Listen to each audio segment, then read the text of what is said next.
Lord, I can't even stop laughing so I can do this. Trying to read the Bible. Okay. Welcome to Bible Study with Faith, where I'm reading the Bible out loud to you in a way that's easier to understand.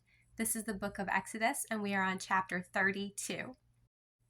Then the Lord said to Moses, "Leave this place, you and the people you brought up out of Egypt, and go up to the land I promised on oath to Abraham, Isaac, and Jacob, saying, I will give it to your descendants.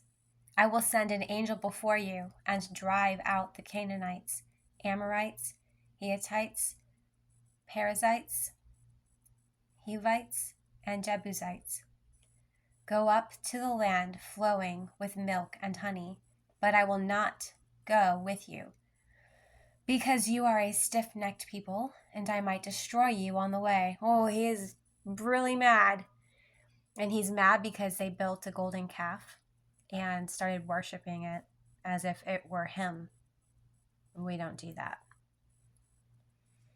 When the people heard these distressing words, they began to mourn, and no one put on any ornaments. For the Lord had said to Moses, "Tell the Israelites, you are a stiff-necked people. If I were to go with you, even for a moment, I might destroy you. Now take off your ornaments, and I will decide what to do with you." So the Israelites stripped off their ornaments at Mount Horeb. Now Moses used to make a tent and pitch it outside the camp some distance away, calling it the tent of meeting. Anyone inquiring of the Lord would go to the tent of meeting outside the camp. And whenever Moses went out to the tent, all the people rose and stood at the entrances of their tents, watching Moses until he entered the tent. As Moses went into the tent, the pillar of cloud would come down and stay at the entrance, while the Lord spoke with Moses. Whenever the people saw the pillar of cloud standing at the entrance of the tent, they all stood and worshipped, each at the entrance to their tent. The Lord would speak to Moses face to face, as one speaks to a friend. Then Moses would return to the camp, but his young aide, Joshua, son of Nun, did not leave the tent. Moses said to the Lord, "You have been telling me, lead these people, but you have not let me know whom you will send with me. You have said, I know you by name, and you have found favor with me. If you are pleased with me, teach me your ways, so I may know you and continue to find favor with you. Remember that this nation is your people." The Lord replied, "My presence will go with you, and I will give you rest." Then Moses said to him, "If your presence does not go with me, do not send us up from here.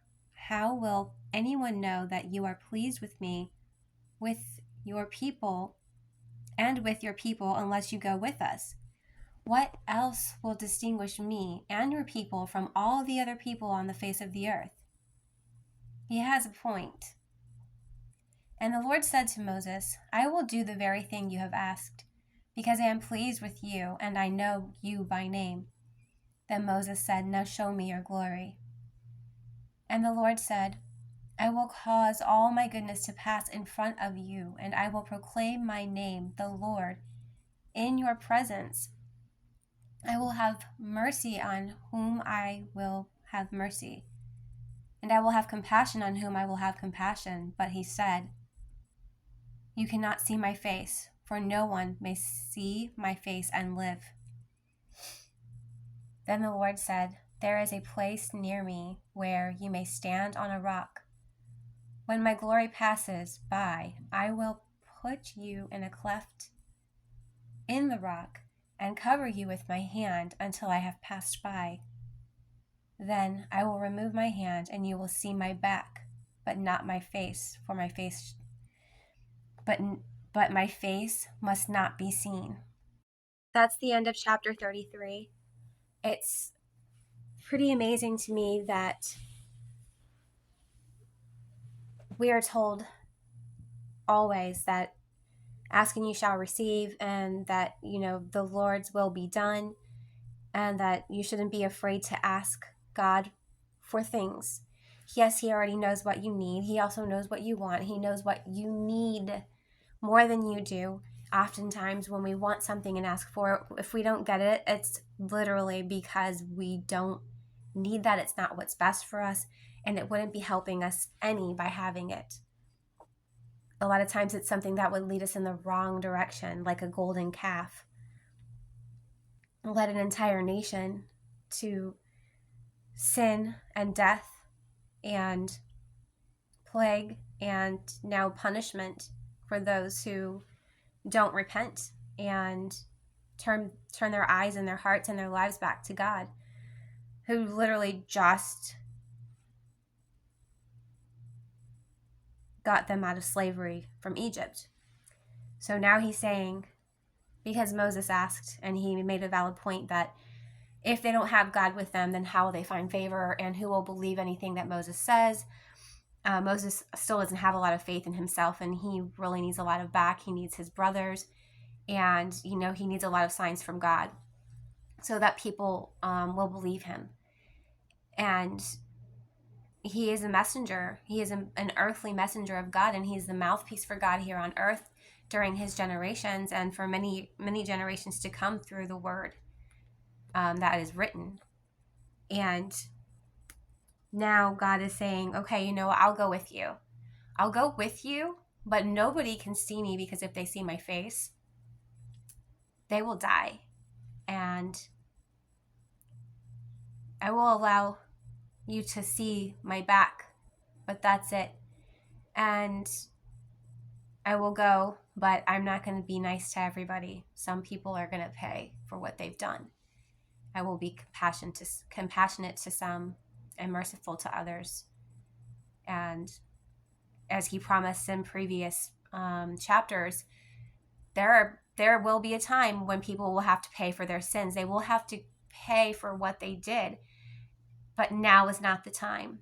Now is the time for compassion, understanding, mercy, change. And on the day of judgment is when he will make that final judgment call on each and every one of us, even those who turn their back and worship the calf after being set free from Egypt. I look forward to seeing you for chapter 34. If you haven't read the book of Exodus yet, all you got to do is pick up a Bible, any version will do, and read chapters 1 through 33. And you'll be all caught up. Or you can let me read it to you at Jesus is a DJ, all one word, on YouTube. Don't forget to like and subscribe. Your comments are always welcome.